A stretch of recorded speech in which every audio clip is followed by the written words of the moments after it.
नमस्कार, एनटिभी कोहलपुर समाचारमा स्वागत छ। म दुर्गा भट्ट र साङ्केतिकरणका लागि दोभाषे रति बस्नेत। संविधानले नागरिकलाई सूचनाको हक दिएको छ, तर नागरिक यो हकबारे अझै अनभिज्ञ छन्। सार्वजनिक निकायको सम्पूर्ण सूचना सम्पूर्ण नागरिकको पहुँचमा हुनुपर्छ। आजको समाचारमा मुस्लिम समुदायमा मोहरम पर्वको रौनक र सवारी दुर्घटनाको अत्यास लाग्दो तथ्याङ्क। तर सुरुमा प्रमुख समाचार। कैलालीको धनगढी उपमहानगरले आफ्ना नागरिकलाई प्रविधि मार्फत जोड्दै वडाका सबै गतिविधि मोबाइलबाटै दिइने व्यवस्था। दाङमा कोरोनाले प्रभावित भएको पठन पाठन सहज बनाउने प्रयास। अनलाइन कक्षाबाट वञ्चित विद्यार्थीका लागि निशुल्क कोचिङ कक्षा सञ्चालन।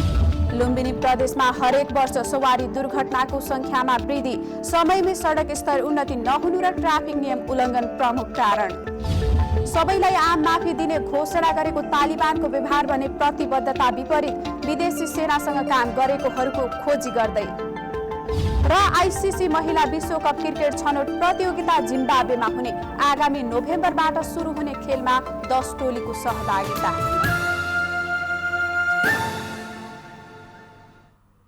समाचार अब विस्तारमा। आज शुक्रबार। आजको न्यूज ट्रेन्डमा प्रस्तुत गर्दैछौ सूचना सम्प्रेषणमा प्रविधिको प्रयोग। सार्वजनिक निकायले गरेको कामबारे जानकारी नहुँदा नागरिक लक्षित योजना प्रभावकारी नभएको पाइन्छ। तर प्रविधिको प्रयोग गर्न सके त्यसले स्थानीय सरकारप्रति नागरिकको विश्वास बढाउन र पालिकाको सेवा प्रवाहलाई पारदर्शी बनाउन सकिन्छ भन्ने उदाहरण आजको न्यूज ट्रेन्डमा। कैलालीको धनगढी उपमहानगरपालिका 15 का वडावासीले अहिले वडाका हरेक गतिविधि आफ्नै मोबाइलबाटै थाहा पाउँछन्।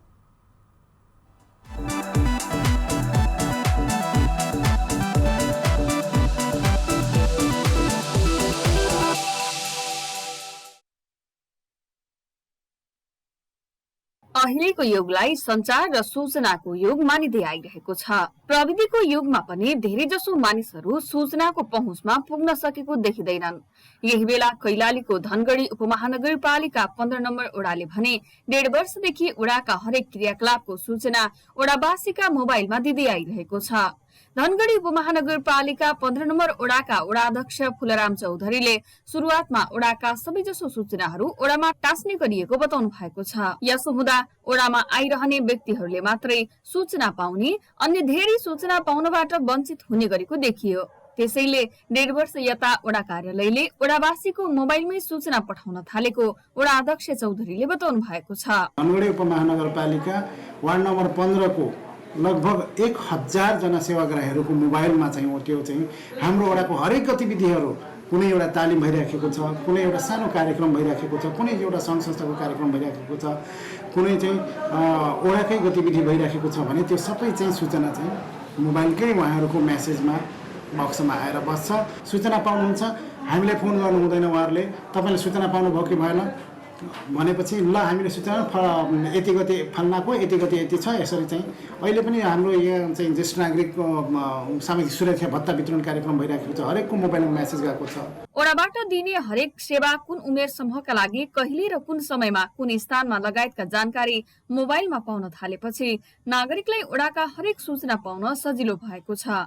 हरेक दिन जसो वडा आएर सूचना हेर्न समय नभएका बेला वडाले मोबाइलमै सूचना पठाएदेखि वडाका हरेक क्रियाकलापमा आफूहरूको सहभागिता बढेको वडावासीले महसुस गरेका छन्। वडाका स्थानीय रनित विक अहिले मोबाइलमा पनि मेसेज आउन थालेको छ। त्यही भएर पढ्ने लेख्ने मान्छेलाई त झन् सजिलो छ। हामी त त्यति अब कमै पढ्नु, त्यही पनि अलिकता पढ्नु आउँछ। त्यही भएर पनि अलिकता जानकारी भएको छ। गाउँघरका कसैले पाए पनि सबैले सूचना भन्दा पनि अब आफ्नो काम गरेको थियो, अरू थाहै हुँदैन थियो। अहिले चाहिँ अब मोबाइलमा थाहा हुँदाखेरि कहिलेकाहीँ आफू नपढ्न पऱ्यो, सरसरी पढेका हुन्छन्। बाबु यो के हो कस्तो भनेर म उहाँलाई पनि पढाएर पनि सुन्न सक्छु। सुरुवातमा त मोबाइलमा सूचना आउँदा पनि सबै वडावासीहरूले जानकारी पाउन सकेनन्। कतिले एनसेल र एनटिसी को मेसेज हो कि भनेर व्यवस्था गरे। पछि घरमा पढे लेखेका छोराछोरीले वडाको सूचनाको मेसेज मोबाइलमा आएको भनेपछि अहिले मोबाइलमा मेसेज आउँदा छोराछोरीलाई के को मेसेज आयो भनेर सोध्ने गरेको वडावासी राम आसरी राणा र सीताराम चौधरीले बताउनु भएको छ। अन्य वडा र स्थानीय तहले पनि यसको सिको गर्नुपर्ने उहाँहरूले बताउनु भएको छ। यस्तो आएछ भनेर कम्पनीबाट आएछ कि नगरपालिका आएछ कि वडाबाट आएछ कि हेरिदिन्छन् सेवा। मोबाइलमा फोन गर्दाखेरि पैसा जान्छ, अब त्यसमा मेसेज आयो भने त्यसमा पैसा आउँदैन, खालि हेर्ने मात्रै त हो। त्यही भएर सजिलो लाग्यो, घर बसेर थाहा पाइन्छ, धेरै सजिलो भयो। एकल महिला र अपाङ्गलाई 28 गते भनेर लेखिएको थियो अनि त्यो सूचना मार्फत नै मैले आफ्नो टोल छिमेकमा आज चाहिँ ज्येष्ठ नागरिकको हो र भोलि एकल महिला र तपाईँको अपाङ्गको चाहिँ भत्ता वितरण कार्यक्रम छ भनेर जानकारी गरेको। मोबाइलबाटै ओडा अध्यक्षले ओडावासीलाई सेवा प्रवाहका बारेमा जानकारी दिन थालेपछि ओडाका हरेक गतिविधिमा नागरिकको सहभागिता बढ्न थालेको छ। यसले ओडाको काम कारबाहीमा पारदर्शिता दर्शाउनमा मद्दत पुगेको छ भने ओडावासीलाई पनि सेवा लिन निकै सहजता भएको छ। अन्य स्थानीय तहले पनि नागरिकलाई कार्यालयबाट भइरहेका काम कारबाहीको जानकारी दिन यस्ता कामहरूको सिको गर्न आवश्यक रहेको बताइएको छ। निर्मला खडायत, एनटिभी कोहलपुर, सुदूरपश्चिम प्रदेश, कैलाली।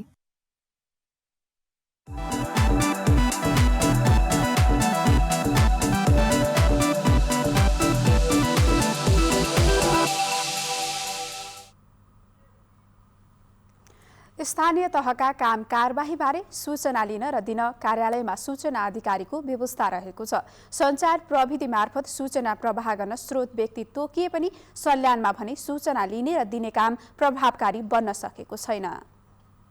सल्यानका सरकारी कार्यालय तथा स्थानीय तहमा सूचना लिने र दिने अभ्यास प्रभावकारी नभएको देखिएको छ। प्रदेश सरकार र स्थानीय सरकारले ल्याएका नीति तथा कार्यक्रम आफ्नो वडाका विकास निर्माण कार्यालयको नियमित कामकाजहरू ग्रामीण स्तरमा समुदायले जानकारी नपाएको बताएका छन्। ग्रामीण क्षेत्रका महिला, विपन्न तथा दलित नागरिकहरू सूचनाका बारेमा बेखबर रहेका छन्। गरिबहरूलाई माथि उठाउने प्रकारका कार्यक्रम त ल्याउनु पर्यो, त्यही पनि अब टाँठाबाठातिर त्यो जान भन खासमा अब कागजी प्रक्रिया मिलाउने, जो टाँठो छ उसैले कागज मिलाउने, बिचमा रकम त्यतै हिँडामिना भइजाने, खास अब लाटाकट्ठा जनतासँग जिम्मेनी त्यो जनस्तरसम्म त्यो कार्यक्रम उनीहरूले थाहा नपाउने पछिटोपना भयो। सल्यानमा 3 नगरपालिका र 7 गाउँपालिका गरी 10 स्थानीय तह छन्। सबै तहमा सूचना अधिकारी छन् भने केहीमा सूचना प्रविधि अधिकृत र प्रेस सल्लाहकार छन्। वेबसाइट पनि सञ्चालन गरिएको भए पनि सूचना लिने र दिने परम्परा पनि विकसित हुन नसकेको र नागरिकले सहजै सूचना पाउन सकेका छैनन्। सूचनामा ग्रामीण क्षेत्रका नागरिक मात्र होइन, सूचनाकै खेतीमा तल्लीन पत्रकारहरूले पनि सूचना सजिलै पाउने अवस्था छैन। खास गरी भन्यो भने यो सूचनाको हकको कुरा छ जुन यो तलसम्म कार्यान्वयन हुनुपर्ने भइरहेको छैन। यो एकदम असजिलो छ, यसको प्रक्रिया नै थाहा छैन धेरै मान्छेहरूलाई। हामी आफै सञ्चारकर्मीहरूले पनि कुनै कार्यालयमा अथवा कुनै सङ्घ संस्थामा सूचना लिनु पर्यो भने हामी जोसँग सूचना माग्छौँ उसले अर्को व्यक्ति तेर्स्याउने अथवा उसले अर्कोलाई सोध्नुहोस् भन्ने यो एकदम ठुलो समस्या छ। अब यो सरकारले अथवा यो सूचनाको हकले आम नागरिकलाई प्रत्येक कार्यालयमा हुने कुराहरूको सूचना माग्ने अधिकार भए पनि यो प्र्याक्टिकल्ली यो तलसम्म आइसकेको छैन। कुनै पनि सार्वजनिक सेवा प्रवाह गर्ने निकायले 20 प्रकारका सूचना प्रत्येक 3 महिनामा सार्वजनिक गर्नुपर्ने व्यवस्था गरेको भए पनि सार्वजनिक गरेको पाइएको छैन। सरकारी कार्यालय तथा स्थानीय तहमा सूचना लिने र दिने अभ्यास प्रभावकारी रूपमा कार्यान्वयन भएको छैन।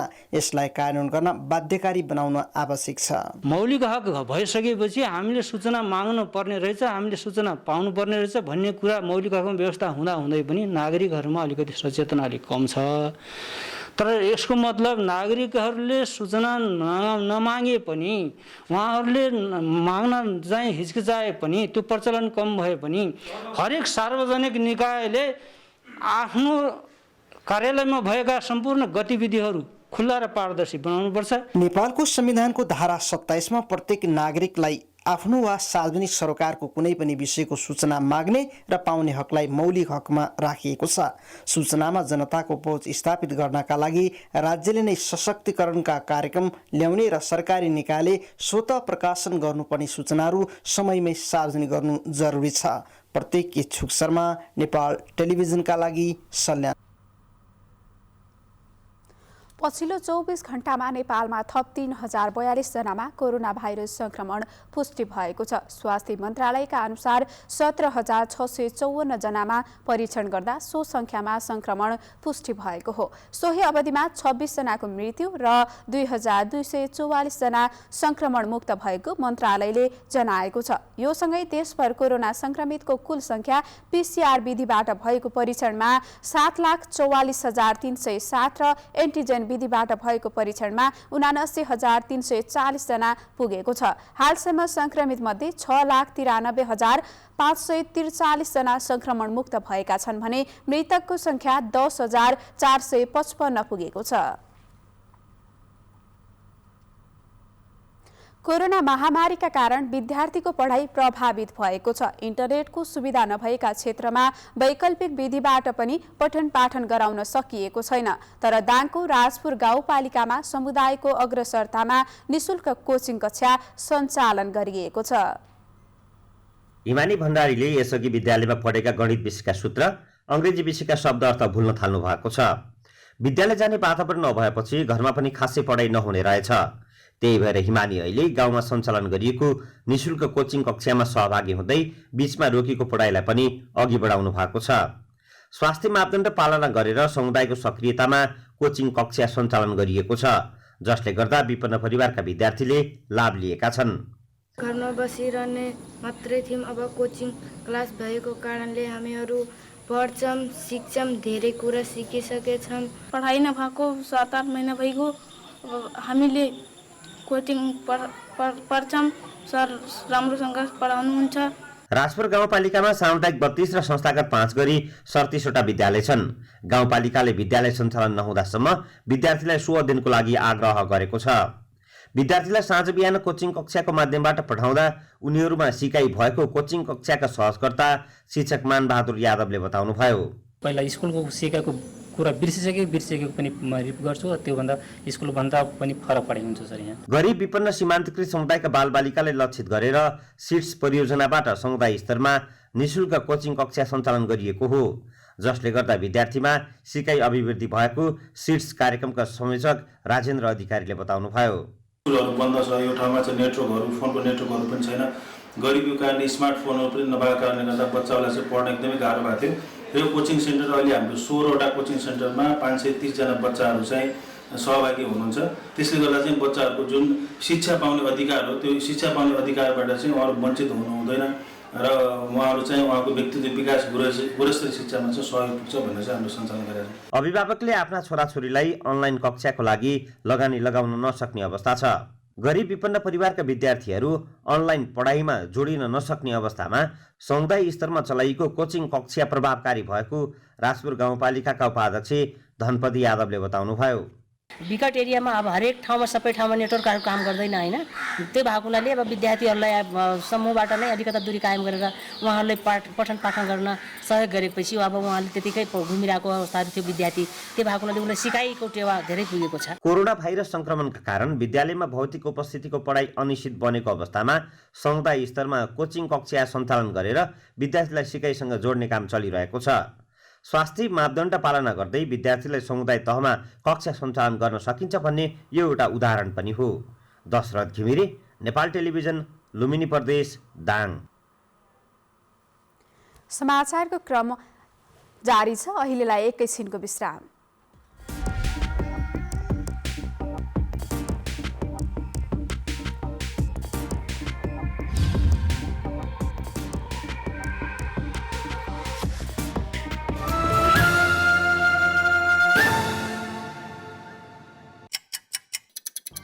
हर घडी हर प्रहर, प्रत्येक गाउँ प्रत्येक सहर, के निकट के विकट, हरेक स्थितिमा हरेक परिस्थितिमा नीति विधि र प्रतिनिधिका कुरा, प्रकृति संस्कृति र प्रविधिका कुरा, हाम्रो समाचार, तथ्य, सूचना, निष्पक्ष विचार, हाम्रो अभिभारा, तपाईको सूचनाको अधिकार।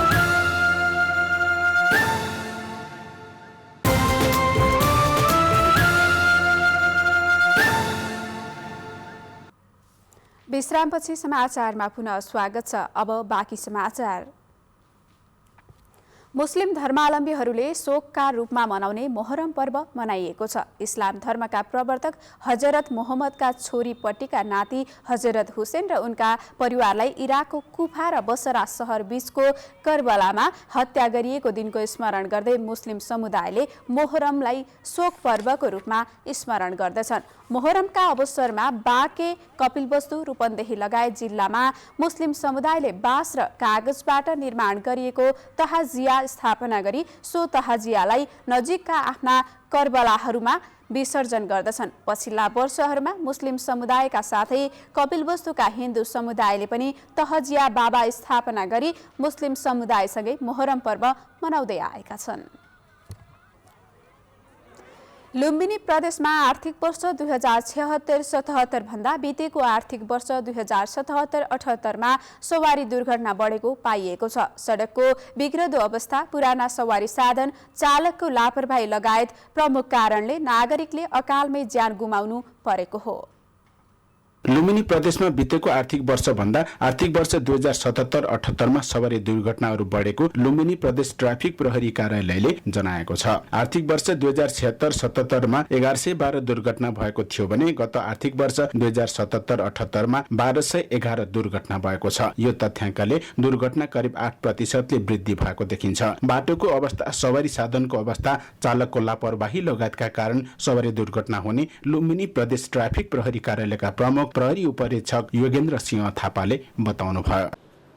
लुम्बिनी प्रदेश अन्तर्गतका 12वटै जिल्लाहरूमा गत आर्थिक वर्ष 2077-78 को तथ्याङ्क अनुसार जम्मा 1211वटा दुर्घटनाहरू, सवारी दुर्घटनाहरू भए। त्यसै गरी 2076-77 सालमा 1122वटा सवारी दुर्घटनाहरू भएका थिए। त्यसको तुलनामा गत आर्थिक वर्षमा केही प्रतिशत सवारी दुर्घटनाहरूको यो अवस्था चाहिँ बढेको देखिन्छ। आर्थिक वर्ष 2077-78 मा मात्र 1211 सवारी दुर्घटना हुँदा 526 जनाको ज्यान गएको हो भने 1082 जना गम्भीर घाइते र 740 जना सामान्य घाइते भएको हो। दुर्घटनामा 24 चौपायाको समेत मृत्यु भएको छ। प्रदेशका 12 जिल्लामा रूपन्देहीमा सबैभन्दा बढी 269 सवारी दुर्घटना भए, दाङमा 212 र नवलपरासीमा 193 सवारी दुर्घटना भएको तथ्याङ्कले बताएको छ। यसरी संख्याका आधारमा रूपन्देहीमा बढी दुर्घटना भएको देखिन्छ। दुर्घटना कम गर्न मानवीय कारणमा मात्र ट्राफिकले सचेत गर्न सक्ने थापाको भनाइ छ। हामीले गर्न सक्ने भनेको मानवीय कारणहरूलाई हामीले फोकस गरेका हुन्छौँ। सवारी साधन चलाउने चालकहरूलाई हामीले ट्राफिक नियमको पालना गर्न लगाउने, उहाँलाई पटक पटक यस सम्बन्धी गल्ती नहोस् भन्ने उद्देश्यले तीव्र गति कन्ट्रोल गर्न लगाउने, मादक पदार्थ सेवन गरेर चाहिँ सवारी साधन नचलाउन आग्रह गर्ने, अनुमति पत्र, सवारी अनुमति पत्र नभएकालाई चाहिँ चलाउन नदिने, चलाउन हुन्न भन्ने किसिमको उहाँलाई हामीले पटक पटक हामीले यहाँ जनचेतनामूलक कार्यक्रमहरू सञ्चालन गर्छौँ। सवारी दुर्घटनाहरू बढ्दा राजस्व सङ्कलन पनि बढेको देखिन्छ। तर सडक अनुशासन उल्लङ्घन बढेकाले आर्थिक वर्ष 2076-77 मा करिब 10 करोड सङ्कलन भएकोमा गत आर्थिक वर्ष 2077-78 मा 19 करोड राजस्व सङ्कलन हुनुले पनि सवारी दुर्घटना र ट्राफिक प्रहरीको सक्रियता पनि केही बढेको देखिन्छ। यसरी वर्षेनी हजारौं मानिसले सवारी दुर्घटनाबाट ज्यान गुमाउनेको संख्या पनि बढ्दछ। त्यसैले दुर्घटना न्यूनीकरण गर्न सबै पक्ष सचेत हुन आवश्यक देखिन्छ। मिलन गाहा, नेपाल टेलिभिजन, लुम्बिनी प्रदेश, रूपन्देही। कोरोना संक्रमणको जोखिमका बीच जिल्ला प्रशासन कार्यालय पश्चिम नवलपरासीमा नागरिकता बनाउनेको भिड बढेको छ। जिल्लामा राष्ट्रिय परिचय पत्र बनाउन विवरण संकलन अभियान सुरु भएपछि नागरिकता बनाउनेको भिड बढेको हो। परिचय पत्रका लागि संकलन हुने विवरणमा नागरिकता अनिवार्य भएकाले अन्य समय भन्दा अहिले नागरिकता बनाउनेको संख्या बढेको प्रमुख जिल्ला अधिकारी धर्मेन्द्र कुमार मिश्रले बताउनुभयो। दरबन्दी अनुसारको कर्मचारीको व्यवस्था नहुँदा कार्यालयमा सेवाग्राहीको अत्यधिक चाप बढेको प्रमुख जिल्ला अधिकारी मिश्रको भनाइ छ। समयमै काम नहुँदा सेवाग्राहीले भने शास्ति पाएका छन्। भत्केको सडक वर्षायाममा हिलामे हुँदा आवत जावतमा नागरिकले शास्ति बेहोर्नुपर्छ भने गर्मीयाममा त्यही सडकको धुलोले हैरानी बनाउँछ। सडक निर्माणलाई गुणस्तरीय बनाउनको बढी जिम्मेवार हुनुपर्छ भनेर आज हामीले कैलालीका केही नागरिकलाई सोधेका छौं। हेरौं आजको आवाजमा।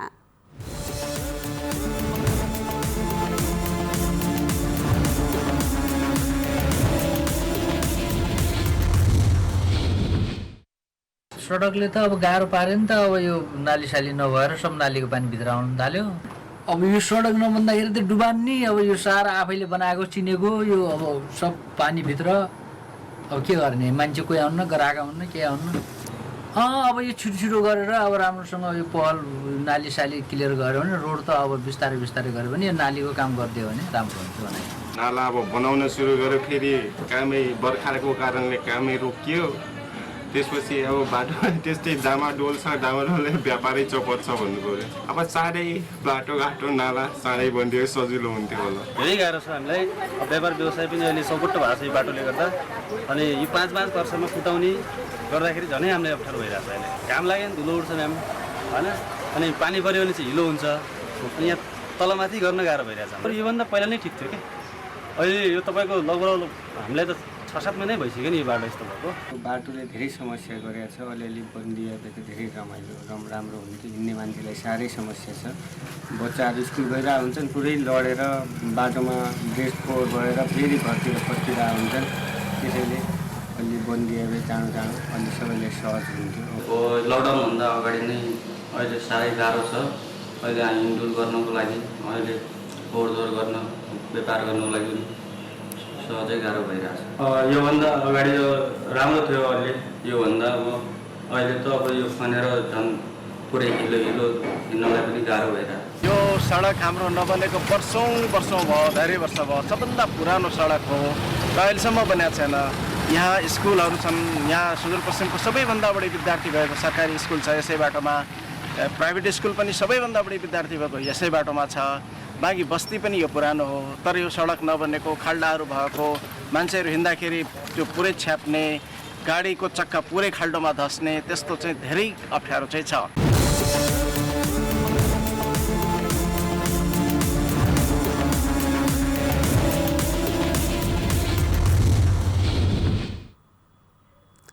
समाचारको क्रम जारी नै छ। एकैछिनको विश्राम।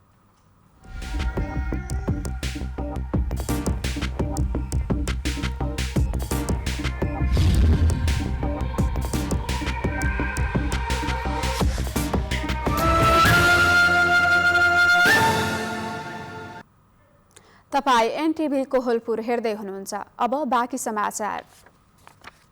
एनटिभी कोहलपुरले बाँकेको कोहलपुर नगरपालिका र बर्दियाको बारबर्दिया नगरपालिकासँग कार्यक्रम उत्पादन तथा प्रसारणका लागि सम्झौता गरेको छ। हाम्रो कोहलपुर नामक कार्यक्रम उत्पादन र प्रसारणका लागि कोहलपुर नगरपालिकासँग सम्झौता भएको हो। नगरपालिकाका प्रमुख प्रशासकीय अधिकृत टोपेन्द्र बहादुर केसी र एनटिभी कोहलपुरका प्रमुख निराजन खनालले सम्झौता पत्रमा हस्ताक्षर गर्नुभयो। यस्तै बर्दियाको बारबर्दिया नगरपालिकासँग जनतासँग मेयर नामक कार्यक्रम उत्पादन र प्रसारणको लागि सम्झौता भएको छ। नगरपालिकाका प्रमुख प्रशासकीय अधिकृत दशरथ बुढा र एनटिभी कोहलपुरका प्रमुख निराजन खनालले सम्झौता पत्रमा हस्ताक्षर गर्नुभएको हो। सम्झौताको क्रममा एनटिभी कोहलपुरका प्रमुख निराजन खनालले जनताको सबैभन्दा नजिकको प्रसारण संस्थाको रूपमा रहेको एनटिभी कोहलपुरले स्थानीय पालिकासँग सहकारी गरेर अगाडि बढ्ने बताउनुभयो। पाल्पाको तानसेन नगरपालिकाले फोहोर व्यवस्थापनका लागि निजी संस्थासँग सम्झौता भएको छ।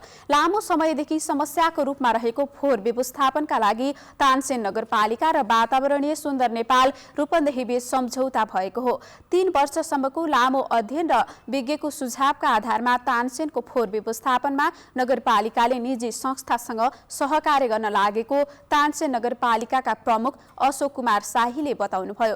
कार्यक्रममा वातावरणीय सुन्दर नेपाल रूपन्देहीका अध्यक्ष कृष्णमाया कार्कीले तानसेन नगरपालिकासँग भएको सम्झौता अनुसार आफूहरूले तानसेनको फोहोर व्यवस्थापनमा फरक काम गर्ने बताउनुभयो। अब अन्तर्राष्ट्रिय समाचार।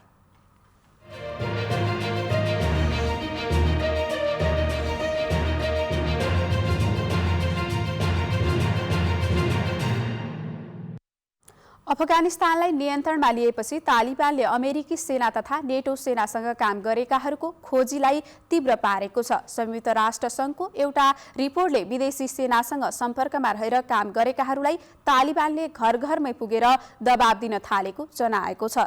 केही व्यक्तिलाई आत्मसमर्पण गर्न बाध्य पारिएको र केहीको परिवारलाई हिरासतमा लिने गरेको जनाइएको छ। सेना, प्रहरी र सुरक्षा सम्बन्धी क्षेत्रमा काम गर्नेहरू तालिबानबाट बढी असुरक्षित रहेको खबरमा उल्लेख छ।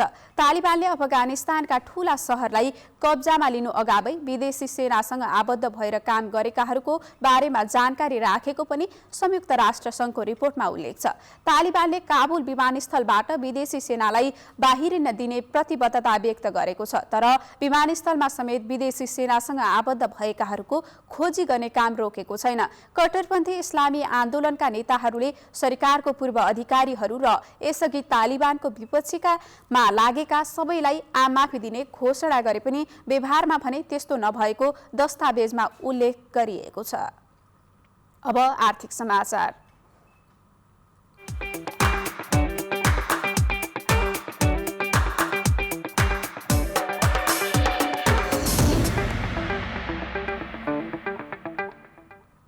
नेपाली बजारमा आज सुनको मूल्य तोलामा 400 रुपैयाँले बढेको छ। नेपाल सुनचाँदी व्यवसायी महासंघका अनुसार बढेको मूल्य अनुसार आज प्रति तोला 91,200 रुपैयाँ कायम भएको छ। हिजो छापावाल सुन प्रति तोला 90,800 रुपैयाँमा कारोबार भएको थियो। यस्तै तेजाबी सुनको मूल्य पनि प्रति तोला 400 रुपैयाँले नै बढेर 90,700 रुपैयाँ कायम भएको महासंघले जनाएको छ। चाँदीको मूल्य भने आज 1,195 रुपैयाँ निर्धारण गरिएको छ। अब खेलकुद समाचार।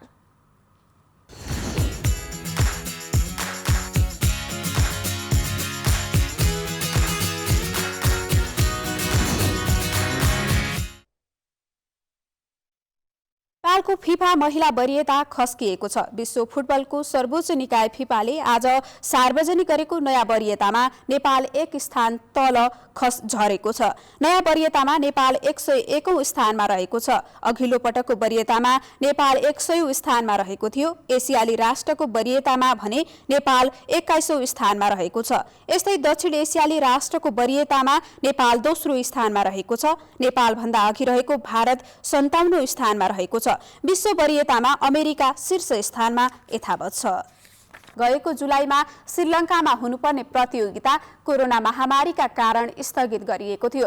प्रतियोगितामा 10 टोली सहभागी हुनेछन्। क्वालिफायरको शीर्ष 3 टोलीले मार्च 4 तारिकदेखि अप्रिल 3 सम्म न्युजिल्यान्डमा हुने आईसीसी महिला विश्वकप सन् 2022मा खेल्न पाउनेछन्। प्रतियोगिताको आयोजक र मितिको टुङ्गो लगाए पनि तालिका भने सार्वजनिक गरेको छैन। आईसीसीले केही दिनमै खेल तालिका सार्वजनिक गर्ने जनाएको छ। अब मौसम।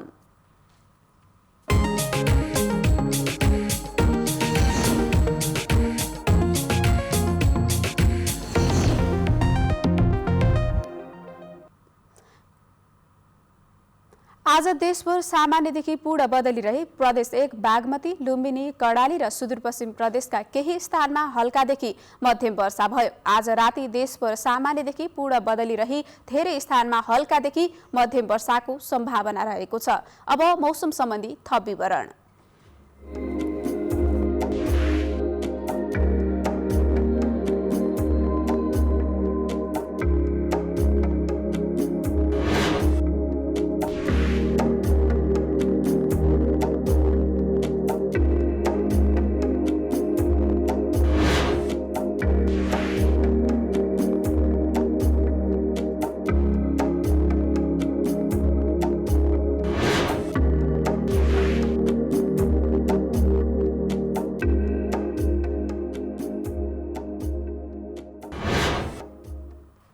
समाचारको अन्त्यमा प्रमुख समाचार पुनः एकपटक।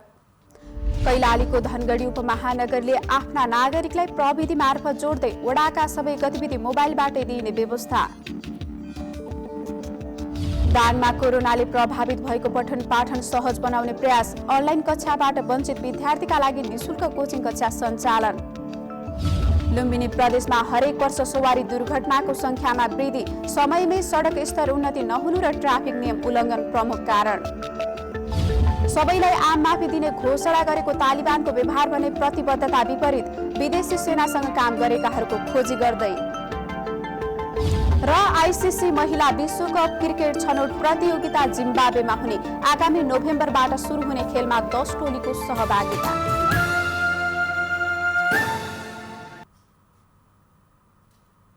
हवस् त अहिलेलाई समाचारको सिलसिला यति नै। बिदा दिनुहोस्। नमस्कार।